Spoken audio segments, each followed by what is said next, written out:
All right, guys, welcome back into mid-morning. So look, I know you've heard me and Isaac talk about it on our Fox show that the storm chase is coming up. We'll be getting some live shots. Yes. And you guys are getting prepped to go. We're still figuring out a day, though. Yes, we're actually, we thought we had a decision yesterday, and then this morning, things changed a little bit. Things changed, and like, oh, maybe we should leave a little sooner. Okay. What are we looking at to figure out when to leave, Barrett? Yeah, so we're looking at mainly two of the what we consider the longer range models. So Okay. they go out about 16 days, and we're basically just looking at trends to see how the moisture is returning, if there's going to be actual storms. But we're also trying, since we're going to be out there for 10 to 14 days. That's so long. It Not is long enough, in my opinion. It is, but the thing is you don't want to go out there for 1 or 2 days and then a front comes through and then all of your thread is gone. And then Okay. you're just sitting for 5 or 6 days. So it's trying to figure out the best time to go to maximize our potential to see storms. And so you guys will be bringing students from Mississippi State with you. And like Yes. this is like the whole purpose for them to learn and actually see what they've been learning in class in real life. It's an actual class for them. You know, they still unfortunately have to pay as if they were in the classroom, but this is like classroom on wheels. Yeah. And taking everything out and applying it, and it's always great to see their, amazement to assuming we do see storms. Now, this is my 4th year going with you. You've done it many more years than that, but you have basically seen a storm every time you've been out there. Yes, right? yes, Okay. we've been very fortunate, and that's why we do a 10 to 14 day trip. I mean, we used to do an 8-day trip where it's a little bit more stressful of trying to find a few storms, because if you're out there for 14 days, you're honestly looking for about 5 or 6 good chase days. Okay. Yeah, it's about half. About half, but Mother Nature doesn't care that we're out there. So I do have a question. When we talk about chasing, are we like per se chasing tornadoes only, or chasing what else maybe? The goal, I feel like, is to see a tornado, Okay. but not all storms produce tornadoes, Yeah. of course. And we're trying to see a tornado, I guess, second to the structure, right? Would you say that's accurate, or the other way around? Tornado first, then structure. If we can't see a tornado, then the structure. I think it depends on who you ask. Yes, yeah. I think for the students' sake, they want to see a tornado. Yeah. I've seen my fair share, and now I've just grown to appreciate the structure of the storm and just seeing how everything in the atmosphere is interacting. Obviously, I want to see a tornado, but there's so much you can learn from every system that sets up.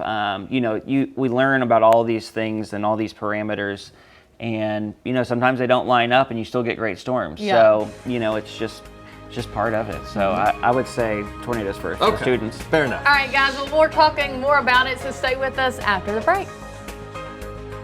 Hey guys, welcome back into Mid Morning. So Barrett and Isaac were joining me, and they are about to embark on the storm chase. Yes, it's something we look forward to every year since I've been back here, and Yeah. I've been very fortunate to go. And we're taking 2 more of our people at CBI. We have Charlie Goldstein going with us, and then Addison Polk we just hired. She did a noon show last week. And so just like Belle and Owen did last year, they're going to be sending some extra videos and stuff back, just like I did on the morning show. They're going to be sending some extra content back. So Yeah, super excited about Yes. the content. But it's always so fun watching y'all's live shots, going over your day to day. So during the storm chase, are your days very planned out? Because whenever you guys give us our live hits, it seems like it, but y'all have already really lived the day before. Yeah. That's a great question. So That is a great question. That's a great question. So when we do our interest meeting, it's always kind of funny because it's always like we'll do this ? We'll eat lunch ? We'll find a place to eat dinner ? Maybe. It's honestly, we have most of the day planned out. Like we'll do our morning briefing, we'll meet with the students, we'll get in the van, we'll go to our target area, Okay. and then you wait.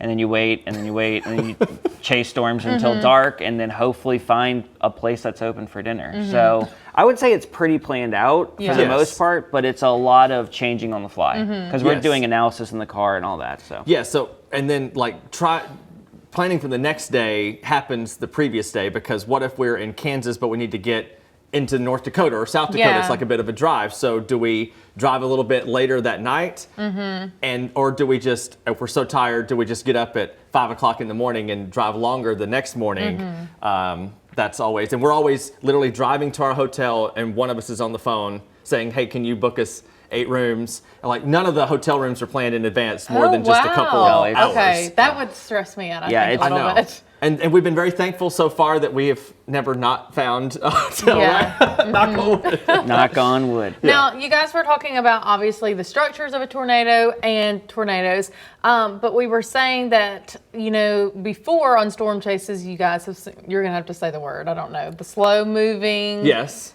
Slow moving tornadoes are the best. Barrett Okay. mentioned this in the last segment in that we can sort of sit there and watch the whole thing evolve and we don't have to worry about like jumping in the car. Because like corralling students, I mean, they are mostly efficient in getting out of the van, but those are a couple minutes that, you know, we may not have. Yeah. And so, so we're, slow moving tornadoes are best. And it's the best ones are the ones that don't hit anything, of course. Because unfortunately, we saw good and bad tornadoes last year. We had a great big tornado. Unfortunately, it hit a town and some people passed away, and that was obviously terrible. And then the other tornado we saw stayed in an open field. It was very slow moving. It didn't hit anything, and it was lovely. Yeah.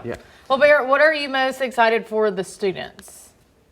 I think just getting them out of the southeast. Okay, wow. And honestly, getting some culture, a little bit of culture is always a good thing. But just getting them into a different area of the country. I mean, they've been so used to, you know, storms that roll through here going 40 or 50 miles an hour. Okay. It's, you know, it's not advised to chase in the southeast. It's just extremely dangerous with all the trees. And so I'm really excited for them to actually see what a supercell storm looks like out in an open field. Yeah, I'm They had excited their- to see pictures of Yes, this heads stuff. buried in textbooks for 4+ years. Yeah. But they've most of them have not seen what it actually That looks is like. crazy. So, like, it's really coming to life. Like paper to real life. Yes. To real life. Guys, I'm super excited. And y'all We are can too. always catch that on WCBI in the mornings. And we're maybe leaving Friday or Sunday, we were saying.